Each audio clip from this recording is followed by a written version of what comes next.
Good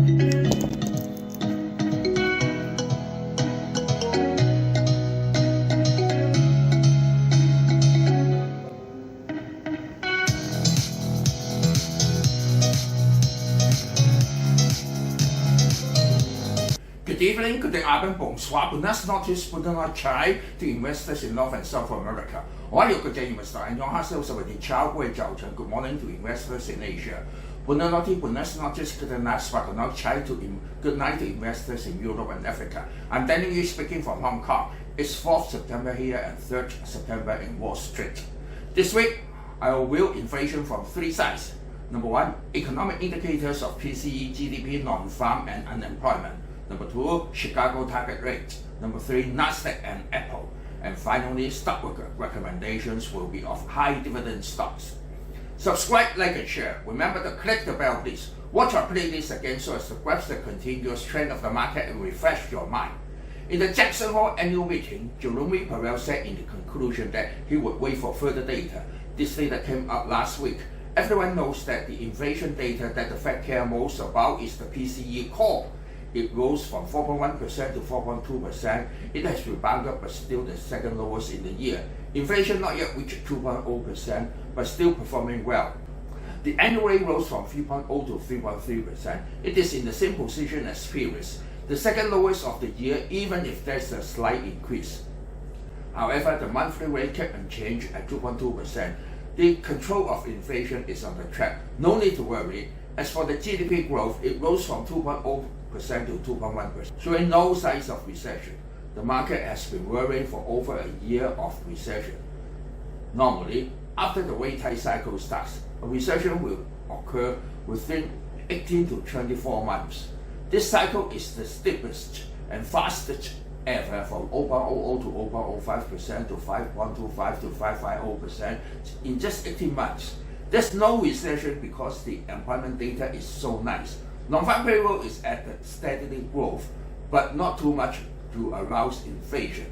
It is beneficial to the economy. Unemployment rate rose greatly for 3 basis points. Let's see the whole year. It ranges from 3.4% to 3.7%. It is a very nice record in comparison to the landing of the moon in 1969, which is the greatest project in the US. We can see the whole year of 1969 is at the same level, even if this time the rate rose up to 3.8%. Fierce competition is on the way. India just landed an unmanned spacecraft, which is the first on the south pole of the moon. China also was the first to land unmanned spacecraft on the back of the moon, and Russia had a hard landing and crashed the spacecraft to the moon. Israel will have another landing soon. The US will send astronauts to the moon in 2025 to lead the race again as in the last century.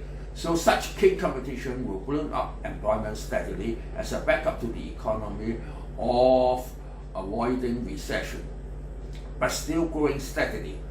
So when gathering the above data, how does it affect the interest rate? According to the CME Rate Probabilities, in the September 20th FOMC meeting, the chance of keeping interest rate unchanged at 5.25 to 5.50 is 93.0%, and an increase of 25 basis points is just 7.0%. So even if we still have the CPI to be released on September 30th, it is hard to change such a status.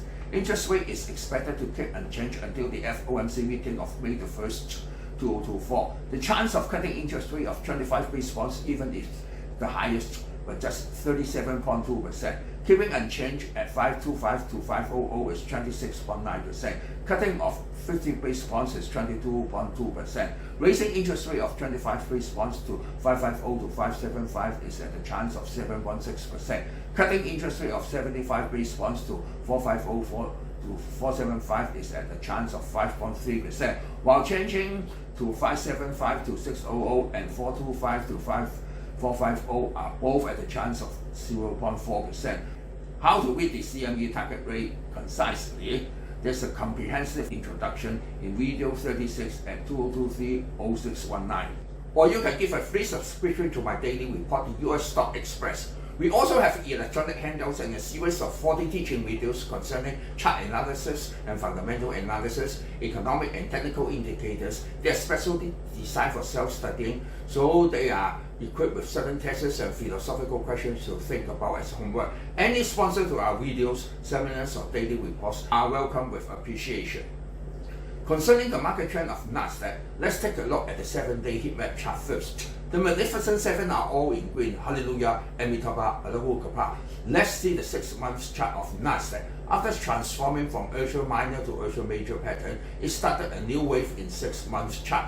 Let's count the Elliot Wave like this. Wave 1, 2, 3, 4, 5. The top was on 14446 of July 19th. Then started downward wave of A, B, C, like this. After finishing the extension of wave C on August 18th of 13161, it rebounded again, and wave 1, 2, 3 is like this. We are in wave 3 now. It is above all 5 major average lines with golden cross. The forward spark of MACD turned from negative to positive and %K intersected %D.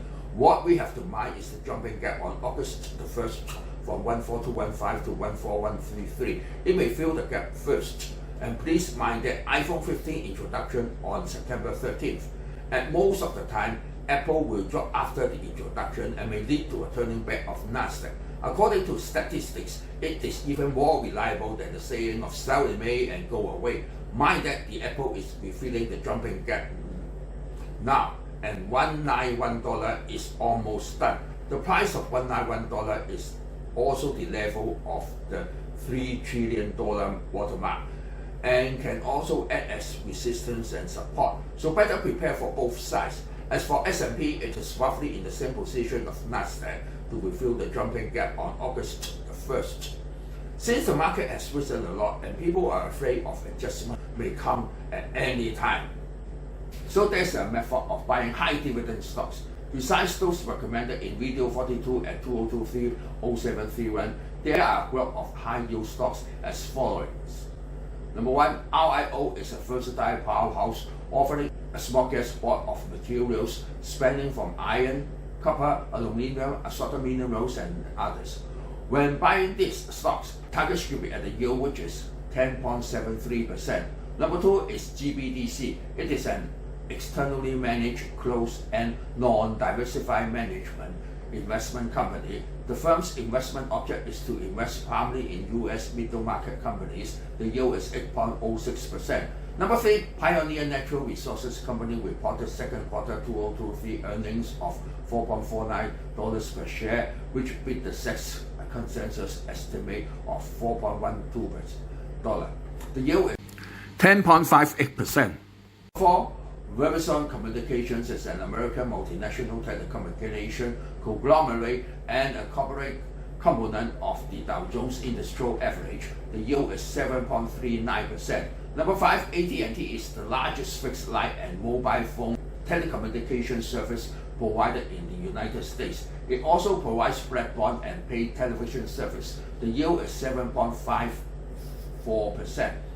Number 6, Walgreens Boots Alliance is a multinational holding company that owns the retail pharmacy chain Walgreens in the US and Boots in the UK. The yield is 7.39%.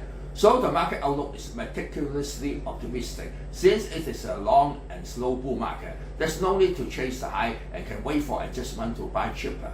Or for those afraid of adjustment, better aim at these high dividend stocks. Can be aggressive when the price rises, and when it falls, just collect the dividends. As for the slowdown of the economy in China, it only affects the Golden Dragon China Index. For the sanction of semiconductors against Russia and China, it will not affect the Philadelphia Semiconductor Index, for the demand is quite great in the AI intelligence era.